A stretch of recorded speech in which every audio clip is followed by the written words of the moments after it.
Saya menghimbau sekaligus somasi terbuka kepada Saudari Dewi dan Saudara Slamet Tato.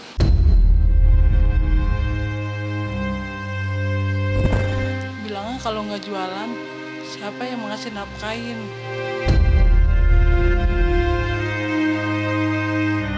Kalau masalah jemput itu memang benar, saya jemput Pak Tarno berdasarkan Pak Tarno nelpon saya.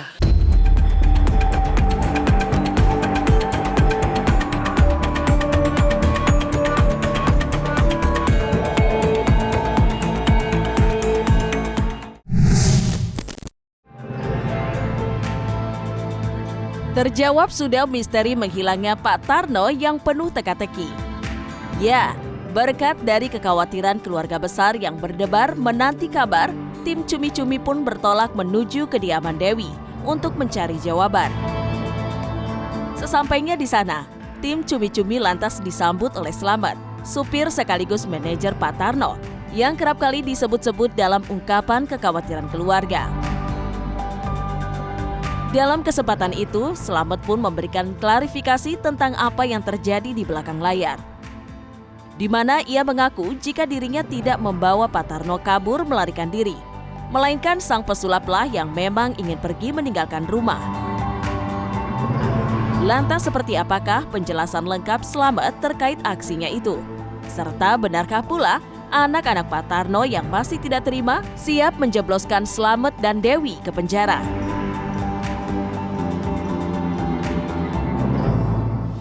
Setelah kita komunikasi, tidak menutup kemungkinan anak-anaknya akan melakukan upaya hukum. Biar bagaimanapun juga, Pak Tarno ini bukan barang. Berkaitan dengan itu, melalui wawancara ini, saya menghimbau sekaligus somasi terbuka kepada Saudari Dewi dan Saudara Slamet Tato agar tidak melakukan upaya-upaya yang mengarahkan dugaan eksploitasi terhadap Pak Tarno yang kondisinya sakit. Kalau masalah jemput itu memang benar, saya jemput Pak Tarno berdasarkan Pak Tarno nelpon saya jam 4 subuh sama si ibu kontrakan. Jadi kalau saya untuk datang kemari, apa kata Pak Tarno, apa kata keinginan Pak Tarno, lalu saya diteleponnya saya bisa kemari. Kalau tanpa ditelepon saya nggak mungkin bisa kemari. Kejadian Pak Tarno katanya bisa ada sini melarikan diri atau itu, kan saya juga kan nggak tahu. Di sini ceritanya seperti apa, bagaimana malam harinya.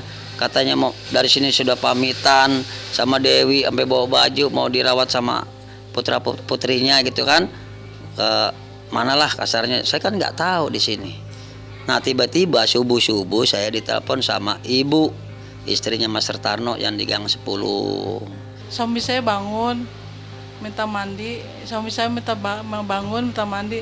Yang masakin air, gitu. Masakin air panas, iya. Udah sebentar saya masak. Udah kelar tuh minta mandi. Nggak lama dia buang air dulu tuh. Habis itu mandi. Telepon Slamet, telepon supirnya. Iya, telepon Slamet. Memanggil tuh. Pas itu telepon lagi, berapa kali, 3 kali nelpon. Pas itu berdering. Iya, kata Slamet, cepetan jemput saya mau jualan gitu. Dijemput sama supirnya tuh. Ternyata dia janjian sama si Dewi jualan di Cis. Setelah saya jemput Pak Tarno mau jualan, kata gitu, oh ya udah dah jualan aja. Akhirnya saya jemput pagi-pagi, berangkatlah itu pagi. Nah akhirnya saya telepon ke istri, mah sebentar mah saya jemput Pak Tarno dulu nih. Ya udah, kan istri saya lagi tidur di rumah anaknya.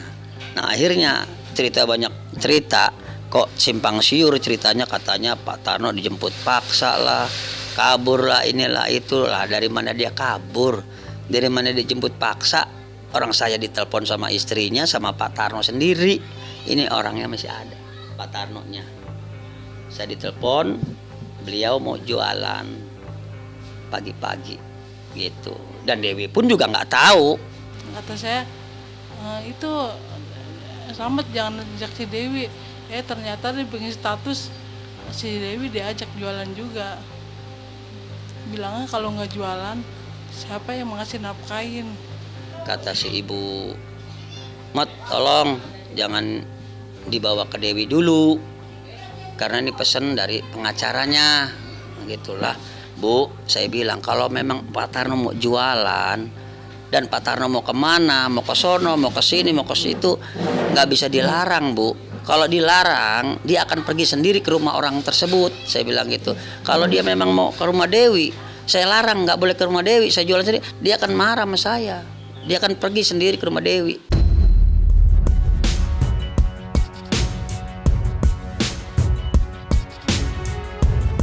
Sementara itu, sebuah fakta lain pun berhasil pula terkuak dalam penelusuran tim Cumi-Cumi. Hal itu diungkap oleh Ibu Lisa, yang dikabarkan merupakan istri kedua dari sang pesulap dengan mantra simsalabim jadi apa prok prok prok. Di mana Ibu Lisa membenarkan dugaan-dugaan eksploitasi dari sederet anak Pak Tarno. Karena menurut Lisa, dirinya lah yang setia mendampingi dan merawat Pak Tarno sebelum kisah pilu hidupnya menyeruak di seluruh jagat maya. Sedangkan Dewi terhitung baru 1 bulan ke belakang mengurus Pak Tarno. Parahnya, usai Pak Tarno jatuh ke tangan Dewi, Lisa serta keluarganya yang lain begitu sulit untuk bertemu dengan Pak Tarno. Lantas, benarkah Dewi sampai melarang Pak Tarno untuk berobat? Serta bagaimanakah pula ungkapan kesedihan Lisa?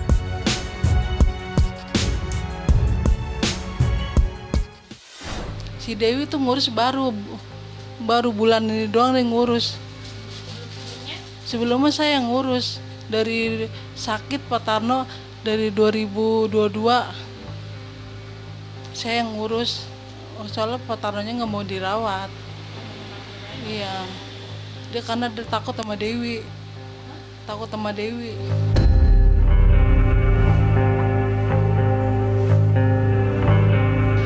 Sih dia maunya gimana ya, maksudnya kesini nggak boleh ya, maksudnya mau memiliki Pak Tarno seutuhnya, itu masalah duit juga itu. Terus terang aja saya nggak suka bapak saya harus seperti ini gitu, maksudnya bapak saya kan sakit, udah tua, dia itu kan harus istirahat lah, harus perawatan untuk kesehatan badannya itu loh.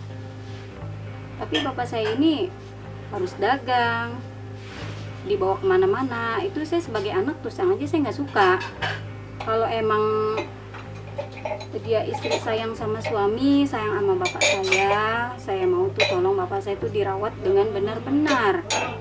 Setidaknya bapak saya ini jangan dibolehin untuk berjualan atau untuk kalau ada pekerjaan job jangan diambil dulu gitu, biarlah bapak saya sehat lagi gitu. Kadang aku suka sedih. Apa yang bikin ibu sedih gitu? Kenapa? Saya kadang-kadang mau ngerawat, cuman kan nggak boleh Mbak Dewinya, selalu dialang-alangin. Maksudnya kan saya pengen ngerawat juga kan Bu, tapi nggak boleh Mbak Dewinya. Makanya saya sedih situ. Saking bisa megang lagi Mbak Tarno, kadang-kadang kesini aja nggak boleh lama-lama. Ya kalau menurut saya sih dia itu hanya ini ya semata-mata cuman apa ya,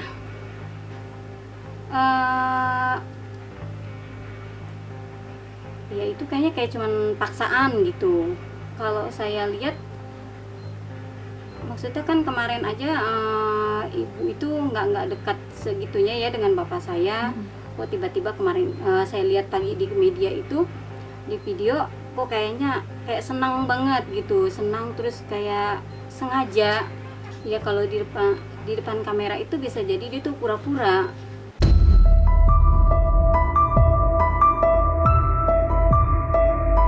Tak dapat dipungkiri memang kisruh yang melibatkan Dewi sang istri muda dengan anggota keluarga Pak Tarno lainnya telah berkembang makin panas tanpa adanya sedikit pun tanda akan datangnya perdamaian.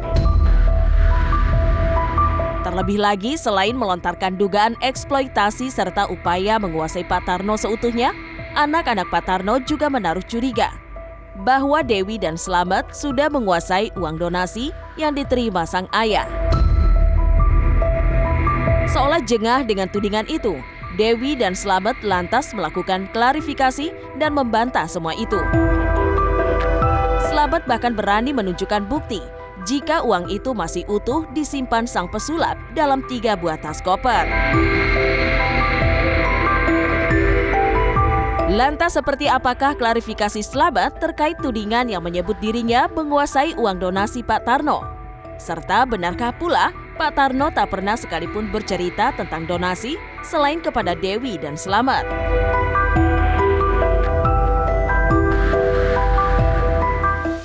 Saya ngeliat dia pulang pas yang kejadian itu apa ke TV kan, dia pulang ke sini malam tuh. Saya ngeliat naro duitnya kata segini di koper, tapi dibawa ke si Dewi ke rumahnya. Nggak nanya, kalau nanya Pak Tarnonya suka marah, makanya saya males jadinya. Dan saya diem, karena saya sadar udah lagi sakit, takutnya ngedrop kan. Kalau saya tanya banyak-banyak, takutnya dia emosi.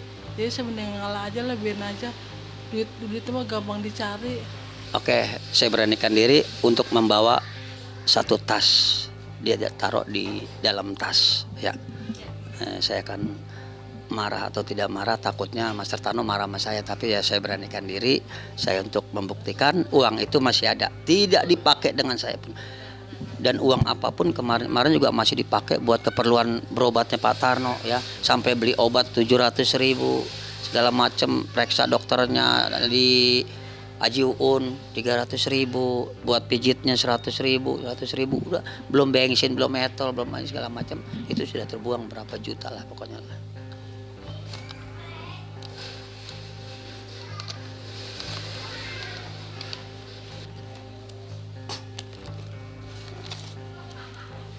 Ini masih ada uang di sini. Tuh. Mas Tarno selalu nyimpennya di sini. Ada 3 tas. Sebentar, ini warna apa lihat ya. Tapi istrinya pun nggak tahu. Istrinya taruh di sini nggak tahu.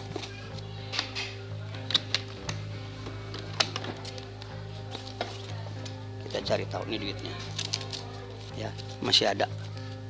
Kita nggak makan. Mbak Dewi pun nggak makan, ya. Jadi nggak bilang itu dimakan sama Slamet atau sama Dewi. Ini uangnya masih ada. Ini 2 tas, ya. Yang kita polos. Tidak ada gambar. Ya, tidak ada gambar.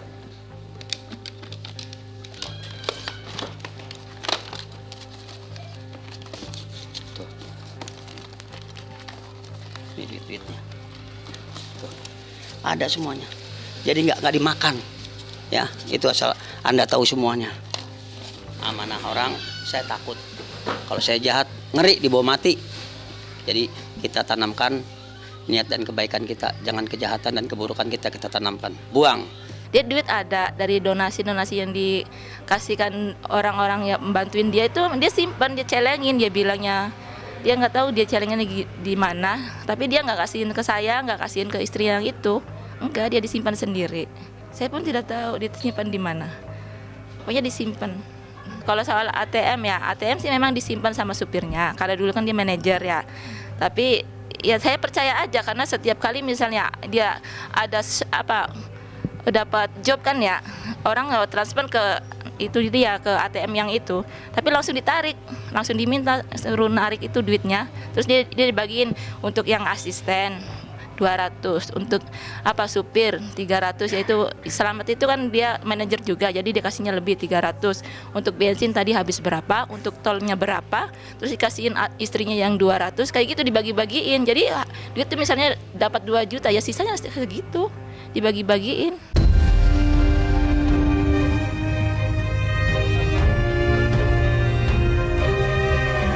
Nah, selesai sudah Cumi Lovers, saksikan terus Cumi Camp In-Depth. Kabar lengkap, mendalam, dan akurat dari narasumber terpercaya. Dan jangan lupa untuk like, subscribe, dan juga share channel YouTube Cumi Cumi.